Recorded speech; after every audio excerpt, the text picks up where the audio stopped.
What is the legislature? Democracies are characterized by the separation of powers between the three branches of government: the legislature, the executive, and the judiciary. Each branch checks the exercise of power by the other two. The legislature is responsible for passing laws and for holding the executive branch of government accountable.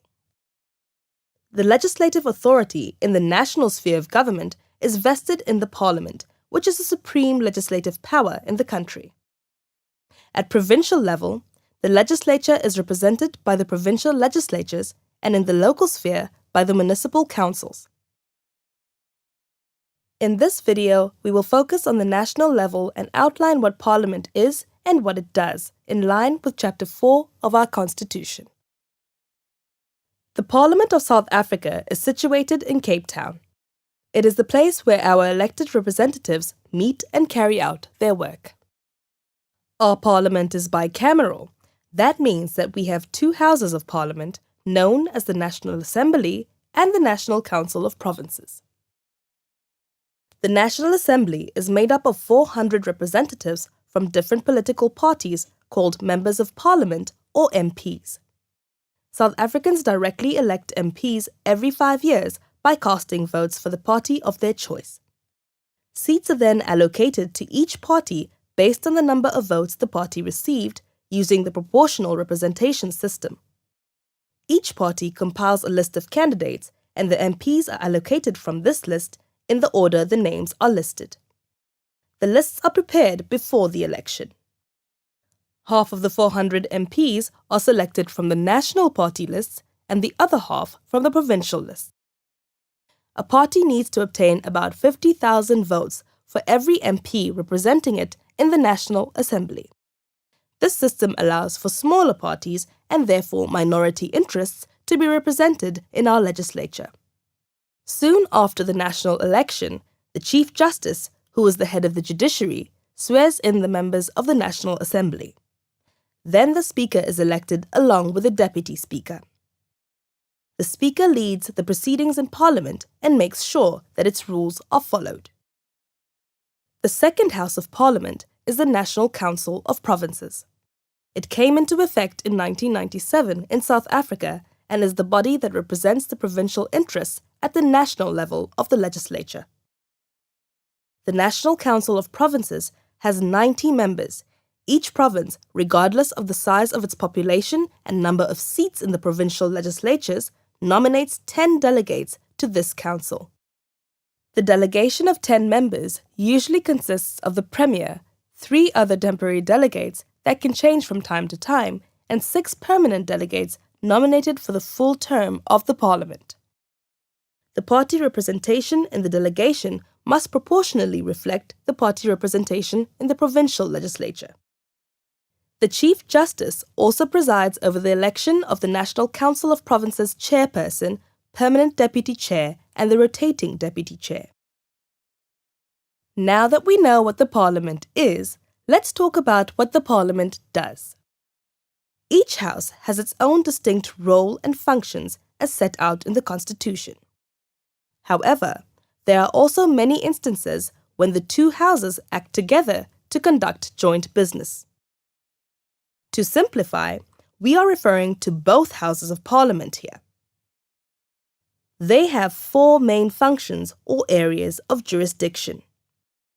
The most important function of Parliament is that it considers, amends, and then passes draft laws called bills.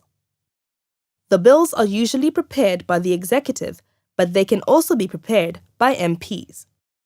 Bills are then discussed in parliamentary committees who may amend provisions and approve them before both houses of Parliament vote on whether to pass them.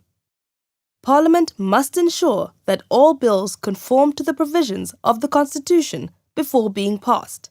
This is very important. At the same time, Parliament may amend the Constitution with a 2/3 majority of votes. The Constitution requires Parliament to allow for public involvement in the lawmaking process. This is done by allowing members of the public to make written submissions to Parliament or to give testimony before it. This is important as Parliament should represent people's views and is accountable to the people of South Africa. The second most important function of Parliament is the election of the South African President.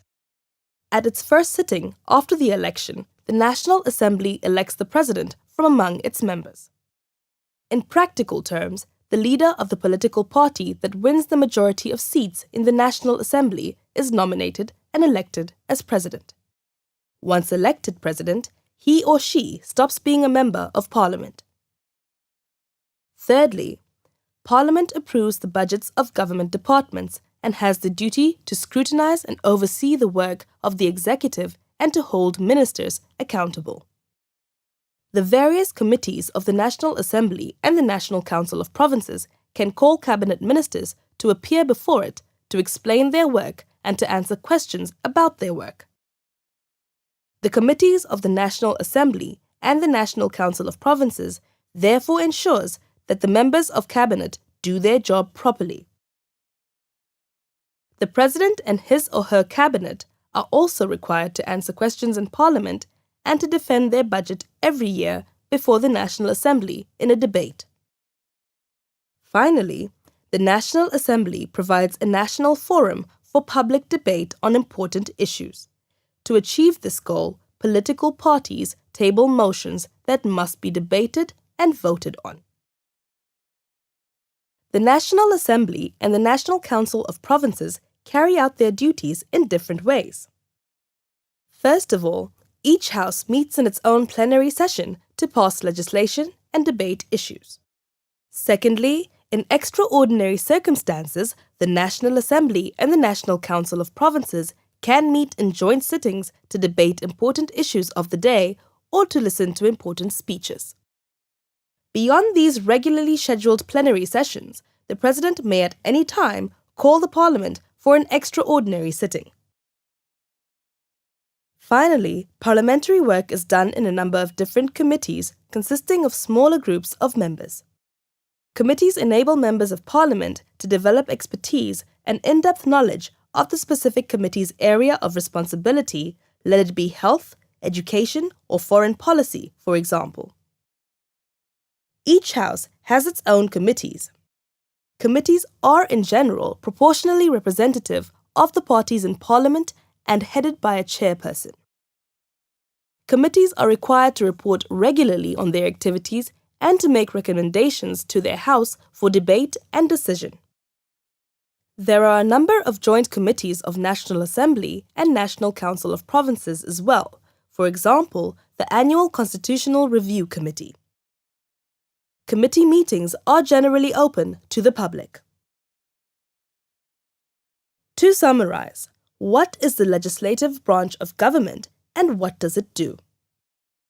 The legislature is the representative of the people of South Africa. The 400 plus 90 representatives are given their mandate through elections and vote on issues of national importance in Parliament. The proportional representation of different political parties in Parliament ensures that a diversity of opinions and interests can be represented. Parliament is responsible for passing laws and for holding the executive branch of government accountable. The power of Parliament is limited by the Constitution, and a 2/3 majority of votes in the National Assembly is needed for a constitutional amendment. Through its work, Parliament is tasked to make sure that the interests of the people of South Africa are represented in all its diversity.